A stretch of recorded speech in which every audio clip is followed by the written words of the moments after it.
বাঙালি মানে ডাল ভাত। বাঙালির পাতে যে ডাল থাকবে না তা কি কখনো হয়? তাই এই ডাল যদি আমরা একটু স্বাদ পরিবর্তন করে রান্না করি তাহলে কেমন হয়? যেমন ধরুন ঝাল ডাল তো আমরা প্রায় রান্না করে খাই। তিতের ডাল, টক ডাল রান্না করলে বেশ লাগে, মুখরোচক হয়। নমস্কার বন্ধুরা, আমি জ্যোৎস্না মল্লিক। আমার পল্লী জননী কুক সেন্টারে সকলকে স্বাগত জানিয়ে আমি আজকে রান্না করছি তিতের ডাল বা শুক্তোর ডাল। এর জন্য আমি এখানে নিয়েছি মটরের ডাল। ডালটা দেখুন ধুয়ে পরিষ্কার করে নিয়েছি আগে থেকে। মটরের ডাল দিয়ে তিতের ডাল রান্না করলে কিন্তু বেশ লাগে, আপনারা তো জানেন অনেকেই। কিন্তু আমি যে প্রসেসে রান্না করছি এই প্রসেসটা একটু দেখুন। এটা একটা পুরানো দিনের রান্না। আমার মা ঠাকুমারা এইভাবে রান্না করতো।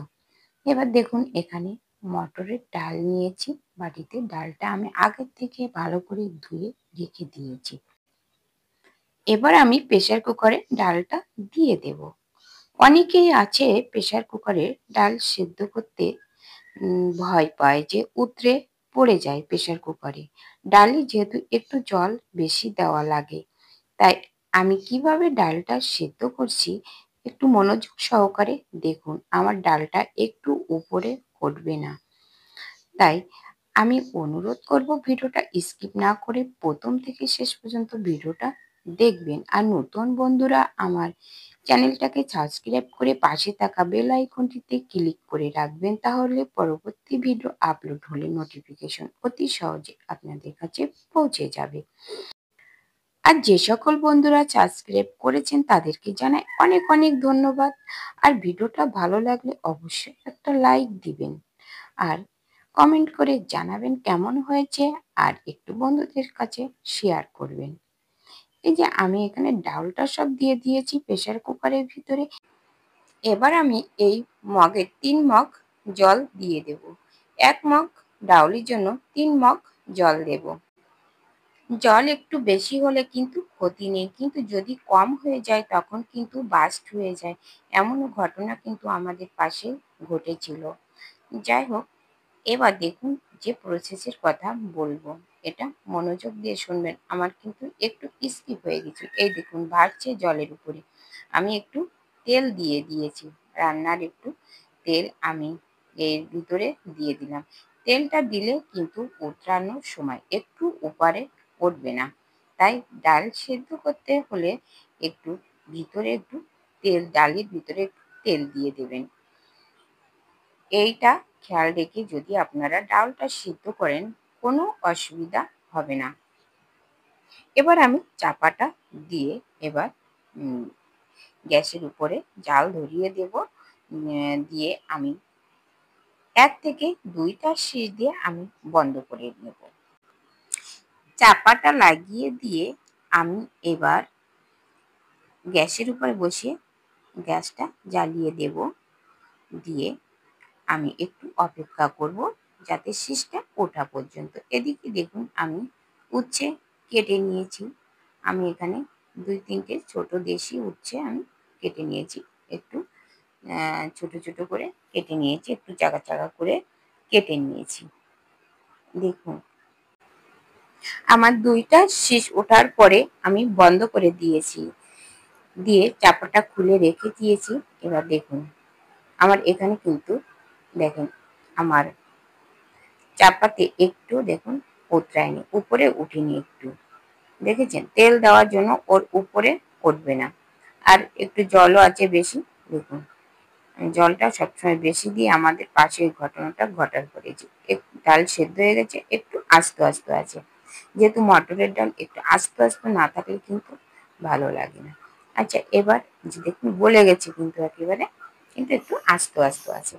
এবার আমি রান্না করতে চলে যাব, ডাউলটা যেহেতু সেদ্ধ হয়ে গেছে। এবার গ্যাসের উপরে কড়াই বসিয়ে তেল দিয়ে দিলাম। তেলটা একটু গরম হবে। তেলটা গরম হলে ওই তেলের ভিতর দিয়ে দিলাম 2টো শুকনো লঙ্কা ভেঙে, তারপরে দিয়ে দিলাম 5 ফোড়ন। 5 ফোড়নটা দিলে কিন্তু খুব সুন্দর একটা সেন্ট হয়। তারপরে দিয়ে দিলাম এই যে কুচানো সেই উচ্ছেগুলো দিয়ে এবার ভালো করে একটু লাল লাল করে ভেজে নেব। আগে থেকে লবণ হলুদ দেওয়া যাবে না, দিলে কিন্তু ভাজা হবে না, জল বের হবে লবণ দিলে। তাই একটু নাড়াচাড়া করে আমি ভেজে নেব। এবার নাড়াচাড়া করে একটু ভেজে নিয়ে তারপরে দিয়ে দিলাম স্বাদ মতো লবণ,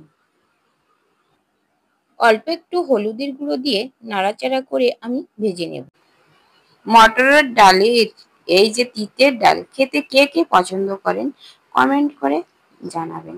আমার ছেলে মেয়ে তো এই ডাল খেতে ভীষণ ভালোবাসে, তাই ওদের জন্য প্রায় আমার এটা রান্না করা লাগে। তাই ভাবলাম যে আমার বন্ধুদের সাথে একটু শেয়ার করি। দেখুন লাল লাল করে ভেজে নিয়ে আমি এবার সে সিদ্ধ করার ডালটা দিয়ে দিলাম এর ভিতরে। মটর ডাল কিন্তু খুবই পুষ্টিকর একটি খাদ্য উপাদান। মটর ডালে রয়েছে প্রচুর পরিমাণে প্রোটিন, যা দেহের কোষ গঠনে সহায়তা করে। এতে রয়েছে ফাইবার প্রচুর পরিমাণে, যা কোষ্ঠকাঠিন্য দূর করতে সাহায্য করে। মটর ডাল কম ক্যালোরি যুক্ত থাকায় ওজন নিয়ন্ত্রণে থাকে। এতে রয়েছে প্রচুর পরিমাণে আয়রন, যা রক্তশূন্যতার হাত থেকে রক্ষা করে আমাদের। এতে থাকা পটাশিয়াম আমাদের রক্তচাপ নিয়ন্ত্রণ রাখতে সাহায্য করে, ফলে হৃদরোগের ঝুঁকি কমায়। এবার আমি এর ভিতরে দিয়ে দিলাম স্বাদ মতো লবণ। খেয়াল রাখতে হবে উচ্ছেতেও কিন্তু একটু লবণ দেওয়া ছিল, তাই পরিমাণ মতো একটু লবণ দিয়ে দিলাম। এবার দিয়ে দেব হলুদের গুঁড়ো। লবণ হলুদ দিয়ে একটু নাড়াচাড়া করে আমি পরিমাণ মতো জল দিয়ে দেব। যেহেতু ডালটা একটু ঘন ঘন খেতে হবে, তাই বেশি জল দেওয়া যাবে না। এ ডালে থাকে ক্যালসিয়াম, ম্যাগনেসিয়াম ও ফসফরাস থাকে, যা হাড় ও দাঁত মজবুত রাখতে সাহায্য করে। এতে থাকা ভিটামিন বি ও প্রোটিন ত্বক ও চুল ভালো রাখে। এতে কিছু পরিমাণ ভিটামিন এ থাকে, যা চোখের জন্য কিন্তু বেশ উপকারী। দেখুন পরিমাণ মতো আমি জল দিয়ে দিলাম। এবার ফুটে ওঠার অপেক্ষা। একটু ঘন থাকলে কিন্তু বেশ ভালো লাগে। পরিমাণ মতো জল দিয়ে ৫ মিনিট মতো ফোটাতে হবে। ৫ মিনিট মতো না ফোটালে কিন্তু ডালের স্বাদটা ভালো লাগে না। তাই ৫ মিনিট মতো ফুটিয়ে নিয়ে আমি এর ভিতরে দিয়ে দিলাম ১ চামচ মিষ্টি। মিষ্টিটা আপনারা স্কিপ করতে পারেন, এটা না দিলেও কোনো ব্যাপার নেই, কিন্তু মিষ্টিটা দিলে স্বাদটা বেড়ে যায়। গরমের সময় স্বাস্থ্যের দিকে খেয়াল রেখে এই সমস্ত রেসিপিগুলো আমাদের একটু খাওয়া উচিত।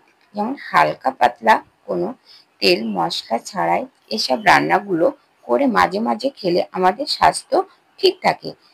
তাই এই রেসিপিটা যদি ভালো লাগে একটা লাইক দিতে ভুলবেন না। আমার রান্নাটা হয়ে গেছে, এবার গ্যাসটা বন্ধ করে নামিয়ে নেব। দেখুন আমি নামিয়ে নিয়েছি। দুপুরবেলায় গরম ভাতের সাথে কিন্তু জমে যাবে। আজ এ পর্যন্ত, দেখা হবে অন্য কোনো ভিডিওতে অন্য কোনো রেসিপি নিয়ে তোমাদের সামনে হাজির হব। নমস্কার বন্ধুরা, ততক্ষণে ভালো থাকুন, সুস্থ থাকুন।